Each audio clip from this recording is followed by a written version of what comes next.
Well, my name is Sarah Winkelman, and I'm going to be discussing Side B in Debate 3, which is that the U.S. military intervention is generally negative for the rest of the world, and the U.S. needs to start to pull back from these military interventions. So, to start off, there's tons of examples that I can share with you about the U.S. being militarily involved in many different countries and with either government actors or non-state actors like terrorist organizations. But I'm going to just try to be quick and concise because it's only 6 minutes, so I'll probably focus on one or two different aspects.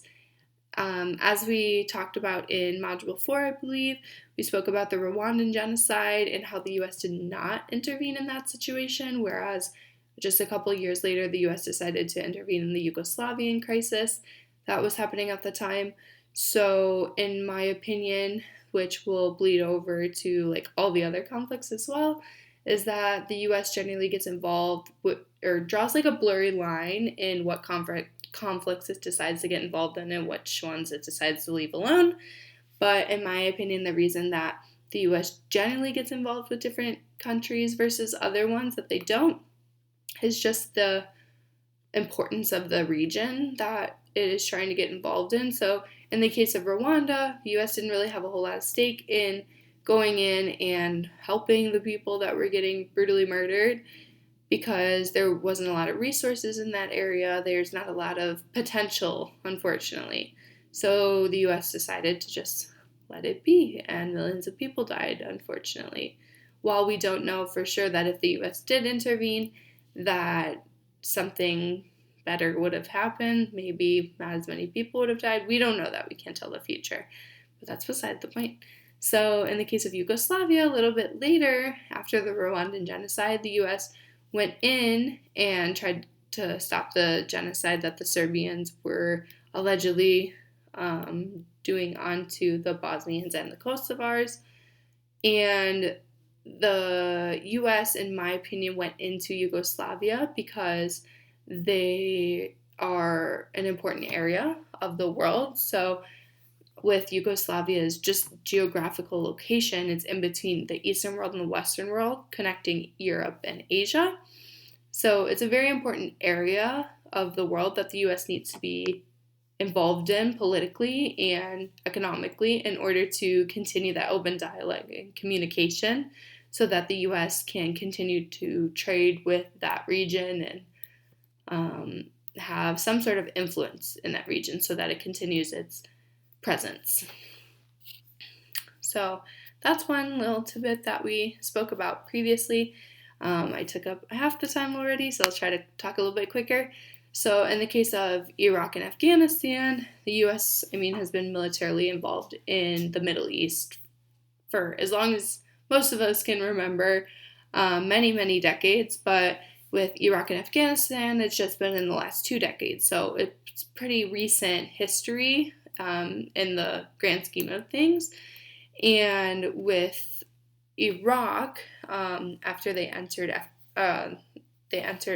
in Iraq after the 9/11 attacks, and unfortunately, like thousands of people have died because of the U.S. intervention in that region. So the U.S. went in and within the authorization of use of military force, and AUMF for short, and that basically says that they can kill anyone who may be our adversary. And oftentimes with terrorist organizations, they dress as if they were civilians, so they're not caught, they're not in uniform, and the U.S. military often just kills them, assuming that they are terrorists, but they may not be.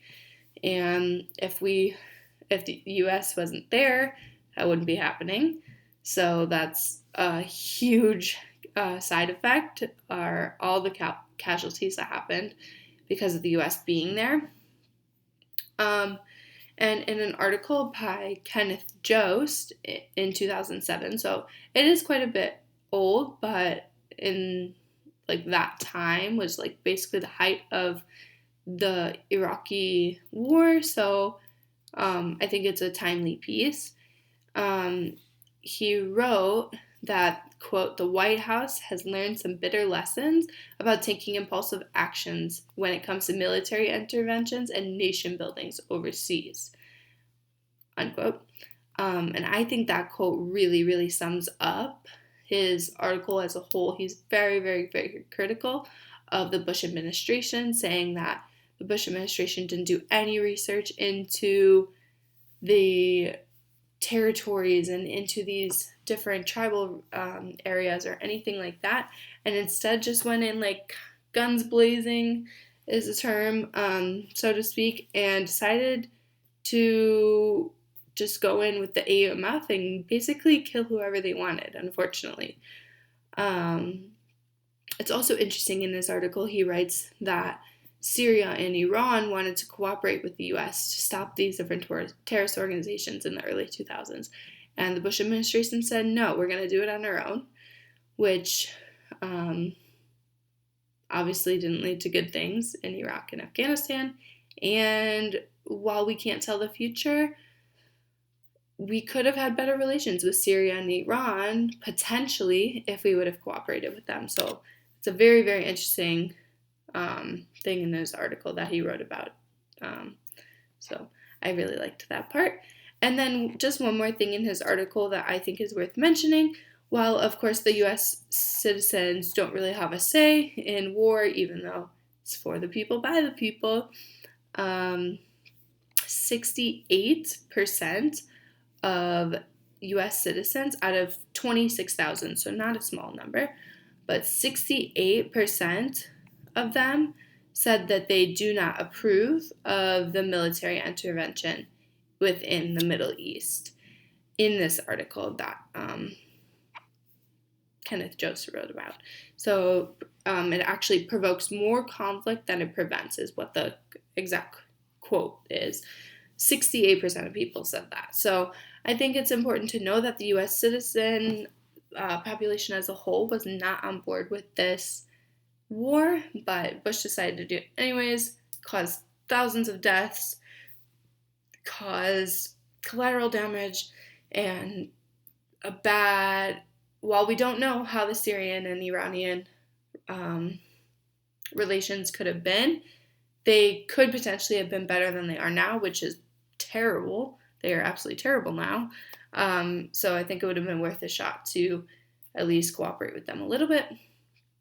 And it would have caused a lot less deaths, which is always a plus. So thank you for listening. Overall, U.S. military intervention has a negative impact on the rest of the world, and the U.S. needs to start thinking about pulling back. Thanks.